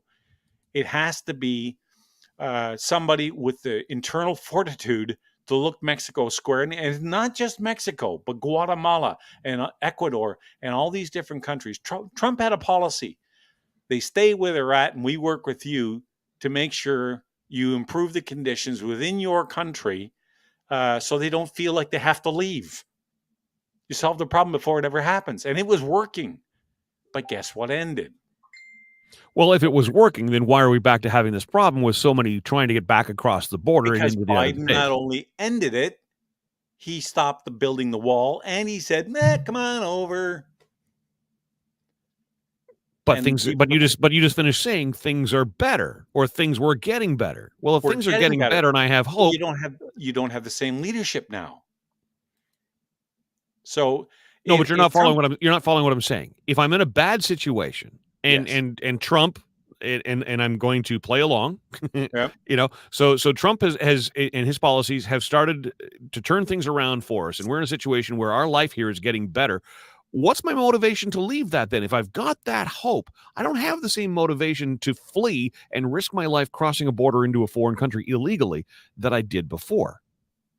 Well, look, if I thought that was going to be reinstated in the next 6 months well, you know what? Okay, all Now right. I'm just, I'll confess that I'm just thinking about this now. I haven't put a lot of thought into this over the last few days, but when I saw that story, I thought, oh my good Lord. Now, the source for this, by the way, is the Daily Caller, which Yeah. it's an unabashed conservative Republican news organization Yep. founded by Tucker Carlson. I just want people to know where that Nope. story is coming from, because I haven't seen that anywhere else Okay. other than on your Facebook page, and I looked up what the Daily Caller was, and I just want to underscore it and preface what that organization is. I'm not trying to take anything away from Tucker Carlson. He is who he is. You love him, you hate him, whatever. That's the source for that. And I have every reason to believe that is happening. These people are ruthless. They don't give a damn about human life. If they gave a damn about human life, they wouldn't be in the drug business.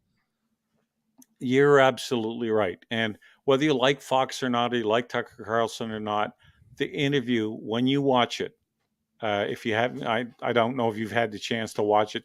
You're just finding out about it now. So, but when you watch it, understand this isn't Tucker doing the interview and leading people into. No.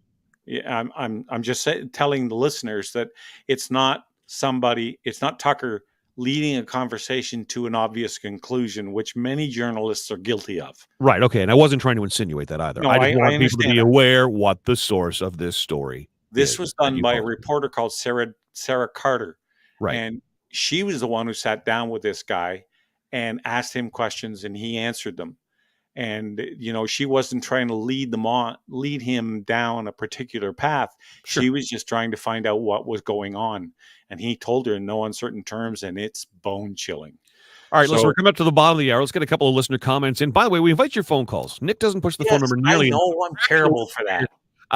More people are listening than they are watching, Nick, because you and I are just not handsome men. 613-413-2217. 613-413. You got that right. 2217 is the number to text or to call. If you're on Facebook or Twitch or Twitter or YouTube, you can post your comments where you ordinarily would, and we'll get them up on the screen. So Anthony's disagreeing with you, Nick. He says you take out 3 to 4 drug lords, 6 more will take their place and become more despicable. Thoughts on that? Yeah, I don't know that I agree with that because of the threat to their own lives if they do that.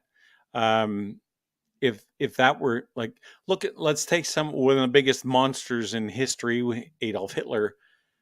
It got to a point where even his own officers tried to take him out.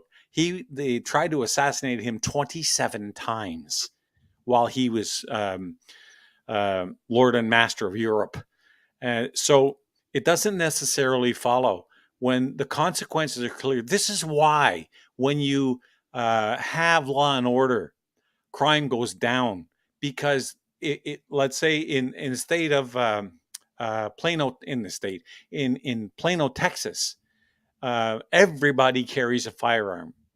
They have sharp, pointy sticks. They got 22s. They got 357s. They got 308s. You name it. If it fires a bullet, they got it. And they have the lowest crime rate, murder rate in the world because the people who would go there to commit crimes know there's a very good chance they're going to get shot if they try anything, because everybody's packing, or everybody could be packing. Not that everybody is. Now we're going down a whole other path with that. We are, but my point is the reason why that's effective is because the bad guys don't want to get shot.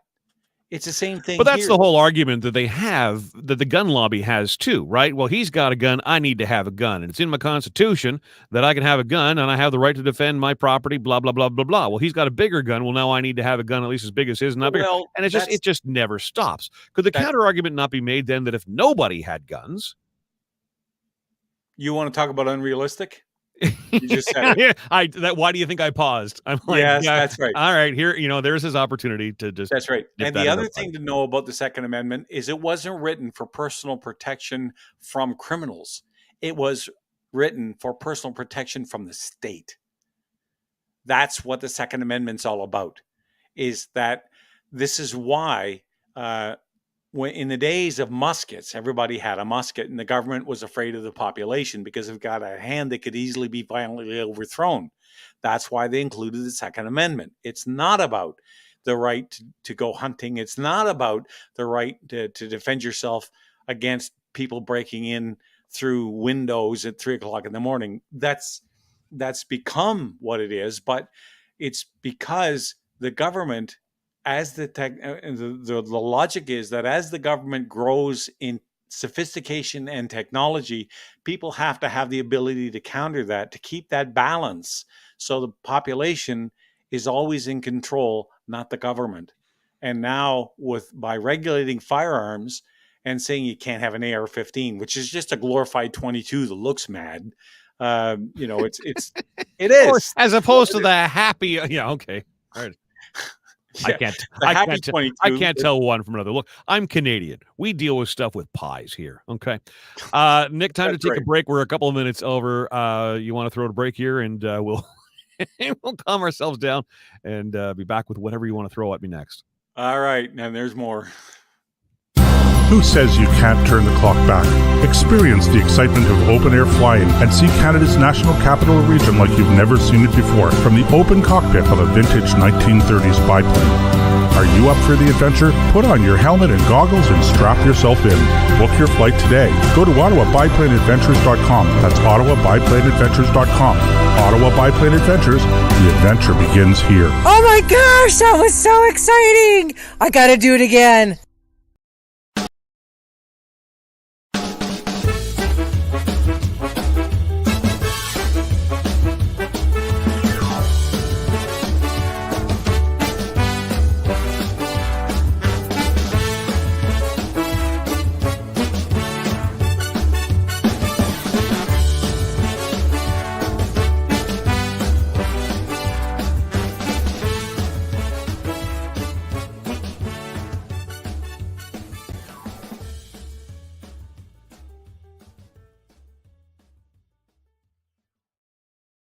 So Joseph hooked me up with those re-entry beds, by the way. And every time I hear that one, I keep thinking we're about to see Johnny Carson appear on the screen.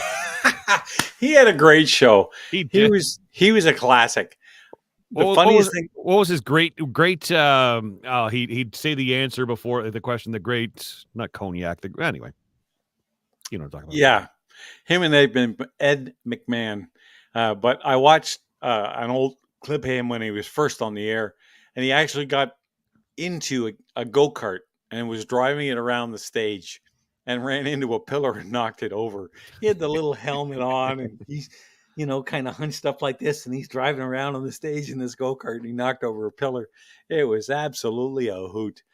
He was a real class Yeah, actor. he was. Yeah, he wasn't too good on the domestic front. I think he only had about 7 wives. But between him and Ed McMahon, I don't know which one was better, but anyway, did Ed McMahon have a number of wives? I didn't know that about Ed. I certainly knew that about Johnny.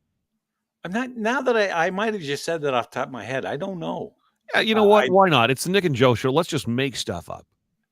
Well, if it's unimportant, sure. I'm Googling that now because I'm curious. Yeah, I'm pretty sure he had a struggle with the bottle, but that's not That all wouldn't that surprise me, just based on a number. So he had listen, he had 3 wives. There you go. So between him and Johnny, Pam Hearn from 92 to 2009, Victoria Valentine 76 to 89, and Alice Farrell 1945 to 1974. All yeah, right. he's passed since then, hasn't he? I think so. I Yeah, think so. John. I don't think Johnny's with us anymore either. No. Karnak, that's it. I said cognac, Karnak. Cognac. I'm in the ballpark, Craig. Thank you. Yeah, you're in the liquor cabinets where you are. I should be. Yeah. Anyway, the other topic I wanted to bring up Mm-hmm. was the death of Mikhail Gorbachev. Now, Gorbachev, if you read the CBC, he ended the Cold War. And about 4 or 5, the BBC said the same thing. The American outlets all said the same thing. And it's not true. It drives me crazy when I read it. Gorbachev was the last president of the old Soviet Union. The USSR, That's yep. true. And he did try to reform it with perestroika and glasnost. Okay. Those were his 2 domestic policies, and they all crashed and burned. There was too much corruption in Russia for one man to change it in that short a time. But the people who brought down the wall and ended the Soviet Union was not Gorbachev, but it was Pope John Paul II, Ronald Reagan, and Margaret Thatcher. Mr. They Gorbachev, tear down this wall. wall. One of the greatest speeches of all time. Sure is. And man, I'll tell you, we could use Reagan again. We could use Thatcher again. We could use Churchill again. I'd love another Thatcher. Oh, I'd love another Thatcher. Oh, man. And Pope John Paul, oh, my God. He was given briefings once a week by the CIA about what was going on. And the Kremlin The Pope was? Yes, the Pope was. And the Kremlin hated him. And that's why they tried to assassinate him with Addis Ababa. Shot him in, I think it was the St. Peter's Square. Yep. And, it was after that the Pope Mobile was born. That's because of that. That's Yeah. right. Yeah. He used to ride around standing up in an open limo. Right. But they put a bulletproof glass around him. But not much for security measures because anyway, but the Pope is the Pope. And John Paul was one of the greatest popes in the last 400 or 500 years. He had a way of communicating with the youth. He had his finger on the pulse of the world. I could go on and on about the guy, but he was given weekly briefings by the CIA about what was going on in Russia. He helped out Lech Walesa in Gdansk by sending where the first crack in the wall appeared with the shipbuilder strike, or the electrician strike. That's what it was. And he would send him photocopiers and paper, things that were nonviolent, but could be used to promote the cause. And it was through his efforts chiefly, and Ronald Reagan and Thatcher working on either shoulder with the Pope, that brought down the Berlin Wall, eventually led to the collapse of the Soviet Union. And yet not one word of that history is repeated in any of the articles I read today. And it just drives me crazy. Why can't you just remind us, Gorbachev, for all his faults, did what he could, but he didn't end the Cold War. That was the West in those 3 people who did it. Remember Khrushchev? You don't remember it, neither do I, but Khrushchev banging his shoe on the table. We will break the West. We will spend you into oblivion. Yeah, that worked. I mean, it was certainly a lot of Western influence. I mean, absolutely. And you know what I hear you articulating is, the Reagans, the Thatchers, and you're absolutely right.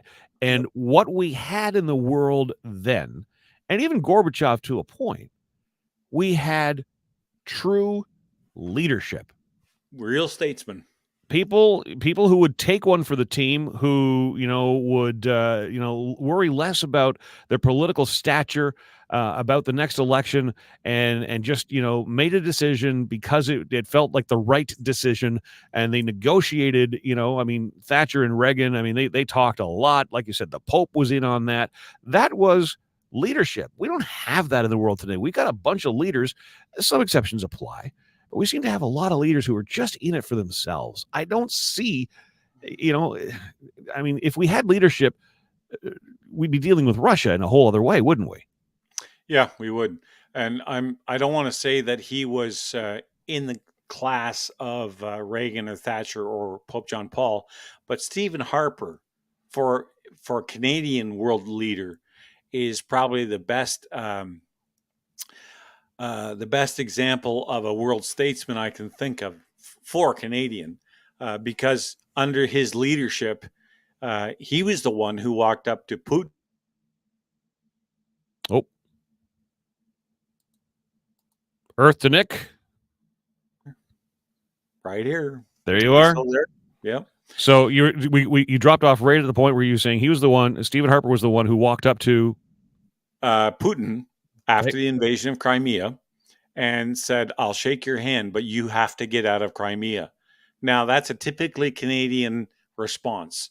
He didn't punch him in the nose. He shook his hand and played the diplomat, but he also made it plain that what Canada's position on the issue was. He didn't waffle. He didn't try to, be one thing on the world stage and something else on the other, like our present leadership. And he didn't embarrass us on the world stage by going to other countries and acting like a complete idiot. So why is he so hated then, in your opinion? Because he's from the left, from the right.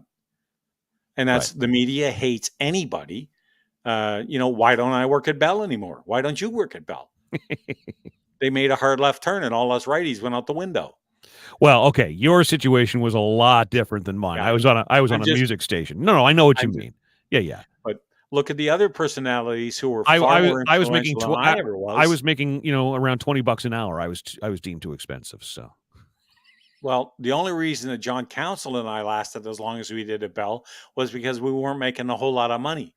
There wasn't much fat to cut with us.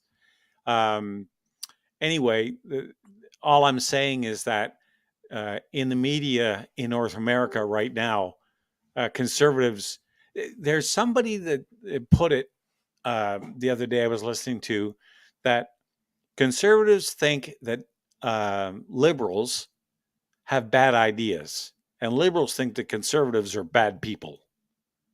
And there's a huge that really sums it up. That's interesting. Yeah, I thought so too. And I thought, now that I look back on it over my time in the media, that puts it right into a drop. That's a perfect 3-point shot, because that's the way they react whether you liked a particular right-wing politician or not. They were evil just because they were right-wing. It had nothing to do with the policies. It had everything to do with their political stance. Look at DeSantis. Look at Stephen Harper. Look at Ronald Reagan. Ronald Reagan was arguably one of the best presidents they've ever had. Maybe Lincoln might have been better, but generally speaking, him and who the heck was the president? Oh, Coolidge was another one that was a brilliant president, because he didn't interfere during the 1920 stock exchange collapse. I bet you didn't know there was two of them. There was one in 1920, and when they called him, "What are you going to do about it?" He unplugged his phone. After saying, "Not my problem," he unplugged his phone and closed the door for 3 days and let the market sort itself out. That's why there was the roaring 20s, because he didn't interfere. Along came 1929, and guess what? A socialist was the president, and he tried to interfere, and you had the Great Depression. A little bit of history for you. All right, Woodenhead has a comment here. I'd like to get your thoughts on this. Sure. He says, I have high hopes for Pierre Poilievre. He could be our Reagan. I hope so. He's saying You see him as a Reagan? things. Well, a Canadian version. It's hard to put people up on those pedestals at this point in their career, because first of all, Pierre's 45. It's easy to be a pit bull in opposition. And don't get me wrong. True. I know Pierre, and I really think he's sincere. But until you've actually entered combat, okay, you don't know what kind of soldier you are. So until he has the reins of power in his hands, You're right. and we begin to see the decisions that he makes, let's save the platitudes about, oh, he's a Canadian Reagan, or he's a Canadian Churchill, or a Canadian Thatcher. Maybe he is, but I want to see the fruit in the tree before I start throwing those labels around. As much as I like on a personal level Pierre, I've met him a number of times. If we walked past each other on the street, he'd know who I am, and I'd know, obviously I know who he is. And during one of his election campaigns, I actually was driving by, saw him door knocking, and stopped and hollered at him, and he came over and we had a nice chat, and he went back to, dropping, doing what they call a lit drop, going around meeting people at the door when he got elected the last time. So he's a very nice personal guy. I've met him at social functions. So I like the guy individually. Let's see what he can do once he has the reins of power in his hands. And if he follows through on the things that he's talking about, makes us energy independent, throws out members of cabinet belong to the World Economic Forum, does stuff like that he's been talking about. Let's make Canada the freest nation in the world. If he does these things, okay, and fights the good fight and wins, he's not going to win them all. But if he wins the majority of them, then you can start talking about maybe he's a Canadian Reagan, maybe he's a Canadian Thatcher. We'll see. I think you can only make those kinds of comparisons for anybody. That's a lot of pressure to put someone. I wouldn't want it. No. No. Reagan, are you kidding? And the knock on Pierre is, and Lowell talks about this a lot, is how does he come across to the female voter? And the feedback that we seem to get continually is that Pierre is exactly that. He's a pit bull. He's rough. He's aggressive.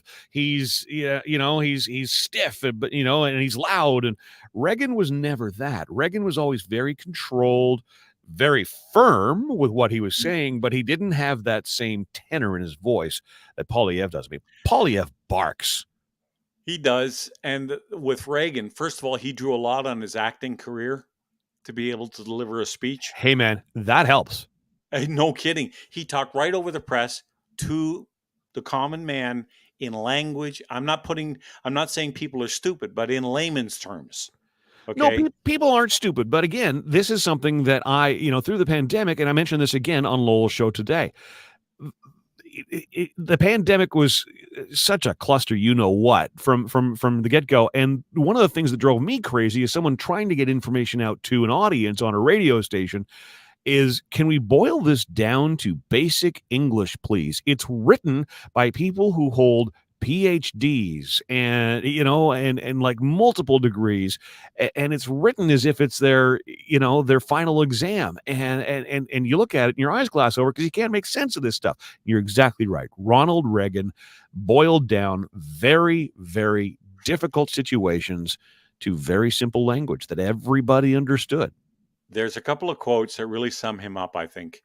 Number one was trust but verify, when he was dealing with Gorbachev about the SALT treaties, the strategic arms limitation treaties, in other words, nuclear ICBMs. He wanted them reduced. And he said, in order to do this, we'll trust you, but we're going to verify. So the trust from verify, that's what that meant. And how do you get more simple than that? I mean, that's the way your dad talks to you too, right? Yeah, absolutely. I'm going to trust you that you didn't sneak out of the house last night, but I'm going to do some checking. That's right. Oh, Don't crap. be surprised if I'm looking at the odometer, see how many miles are on it now than there was. Thank God I put it in reverse, right? Yeah. That's right. And the other one that I really liked by him was, it's not the liberals are wrong. It's just they know so much that isn't true. Yes, I remember that quote. Yeah. I might not have it exactly right. No, I think you got it. But Pierre Poilievre, to give him credit, one of his greatest moments in Parliament was when he challenged Prime Minister Trudeau to walk out and debate him outside the House of Commons, where there was no privilege, where you could say what you want and not have to worry about it being accurate. And he literally got up from his seat and walked out to the front steps. And waiting for you, bike racks, 3:00. Bring your lunch. Don't tell mom. Yeah, that's right. I remember that. He did that, and it was really effective. But that's the thing. So how does that play out, if they're even paying attention at all? That's a whole other conversation. Our voters, I mean, we've seen the numbers, right? We have really piss poor voter turnout.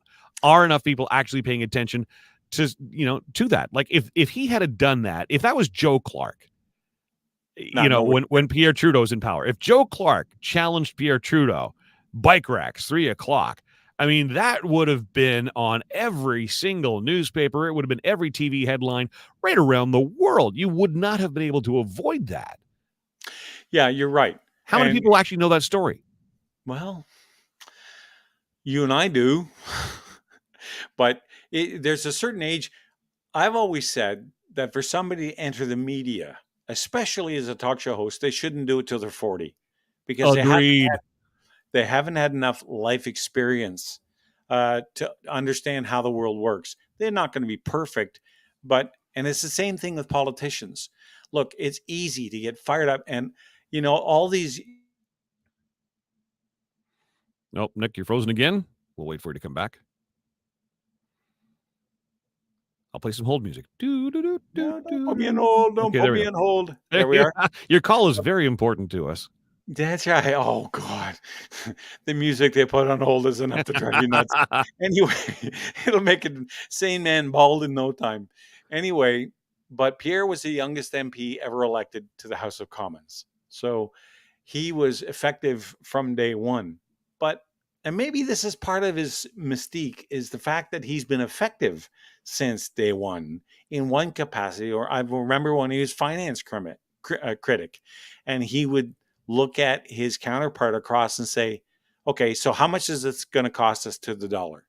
Give us an idea what it's going to cost. And they'd go spinning off, trying to twist out of it. And he'd say, yeah, that's nice, but you didn't answer my question. And that's where so if I'm a conservative, that's my concern. How does that play out in front of the majority of voters who seem to like this soft-spoken, cuddly little approach, from the prime minister? Who you talked about Reagan and drawing on his acting experience. What was Trudeau? He was a drama teacher. He's got teacher's degree, obviously, but his specialty is drama. He's a great. He knows how to play a character. And he's a character, all right. Well, no, I get what you mean, but let's be honest about it.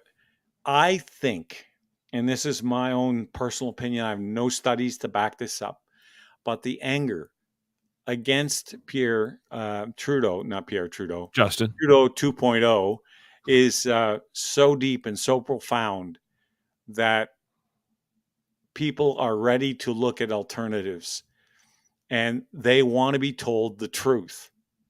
They want to hear what the situation really is. Like if you go to your doctor, okay, and you've got cancer, and you ask him, so what's the prognosis? And he starts to give you the dance, right?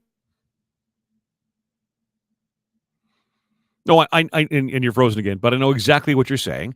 And this has been a continual pattern with the Liberal government, that they never answer the questions. They will come back with a line that has nothing at all to do with the question being asked. And Poilievre is notorious for that. He will ask a direct question. It's a yes, no answer. And he will not get a yes or a no. And if you're paying attention, yeah, that stuff's driving you absolutely bananas.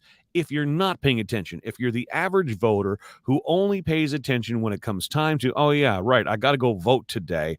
Ha. If you're not seeing that, what have you seen of Paul, Pierre Poilievre, other than him yelling, screaming, and inviting the prime minister out to the bike racks at 3:00? That's my concern if I'm a conservative. Okay, well, and I think it's a legitimate one. The only way to know for sure is the day after election. Sure. That's because that's when the voter gets his chance.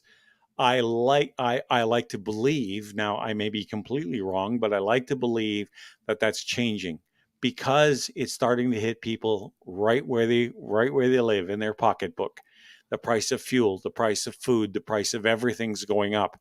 And the numbers of people that can live through that are shrinking, because the more inflation runs away, the more people it affects.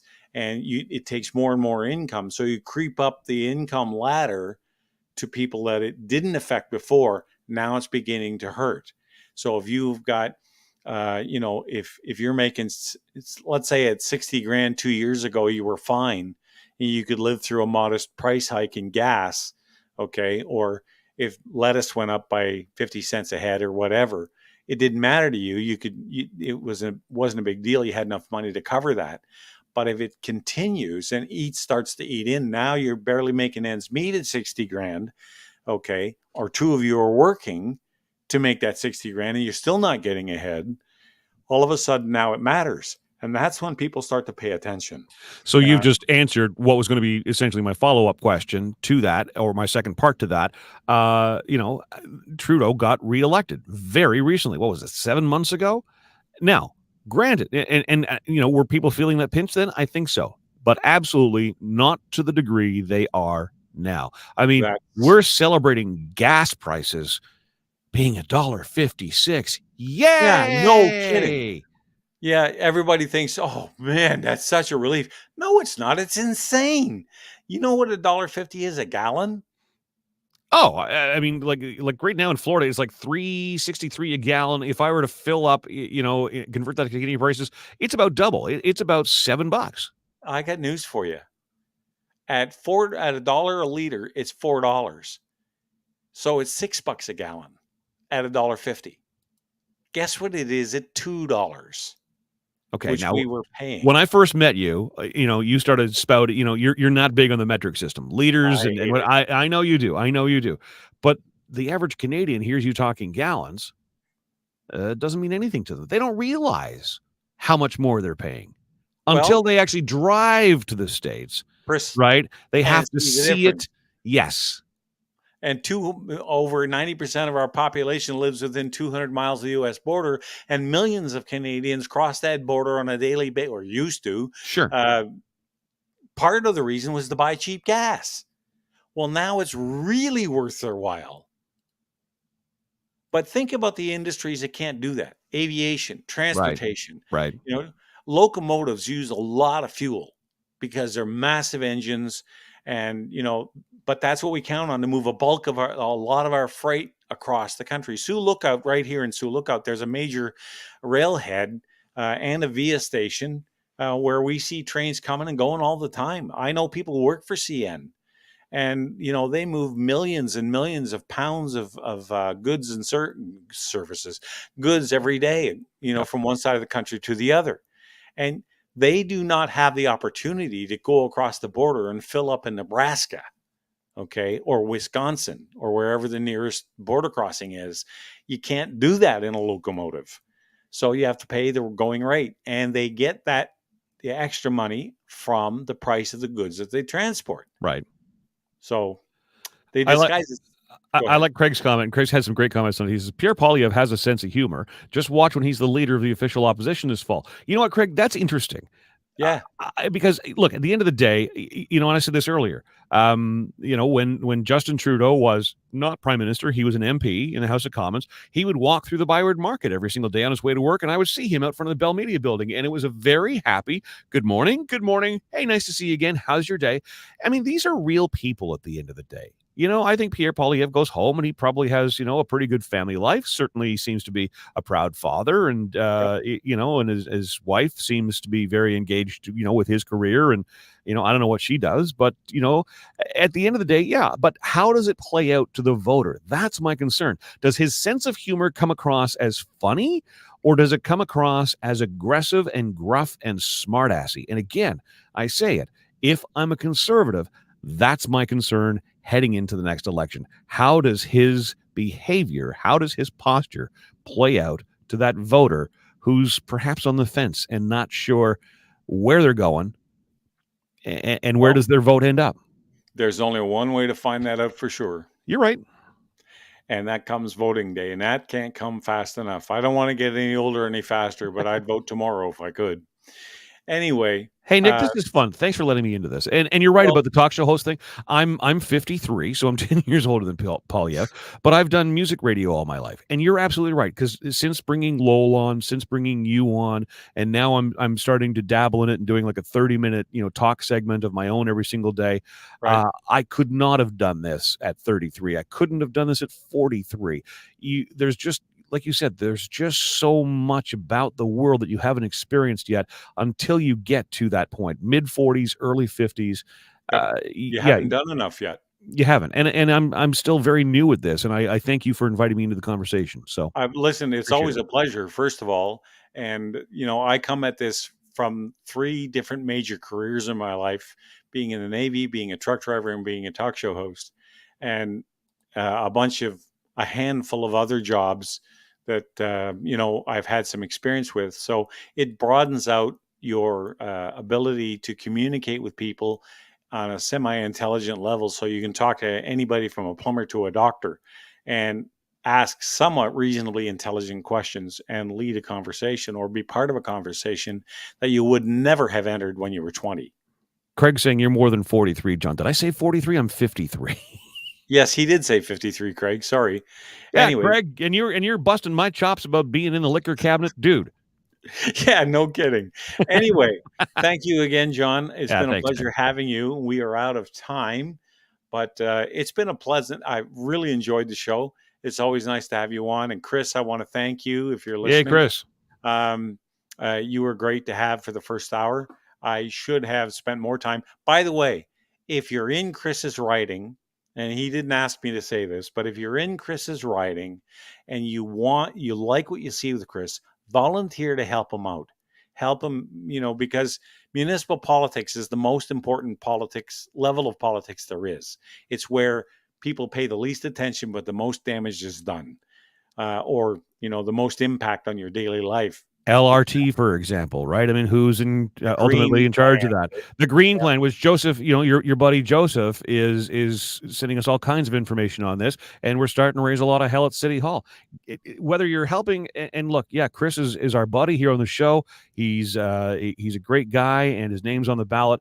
But just further to what Nick's saying, get involved in the process. Get out and help the candidate. Yes, get out and help the candidate that you feel best represents you. That's my 2 cents.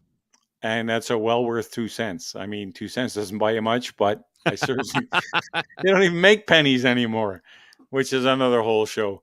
Anyway, so thank you again, John. I appreciate it. And for the I'm going to sign off for tonight for the sake in the name of John and Chris and Joe. Thank you all for joining us. It's been a pleasure. And we will see you all again next week. In the meantime, ubi caritas et amor, Dea sibi est. Good evening, God bless. Don't let anything disturb your peace, and may you have a fair wind and a following sea.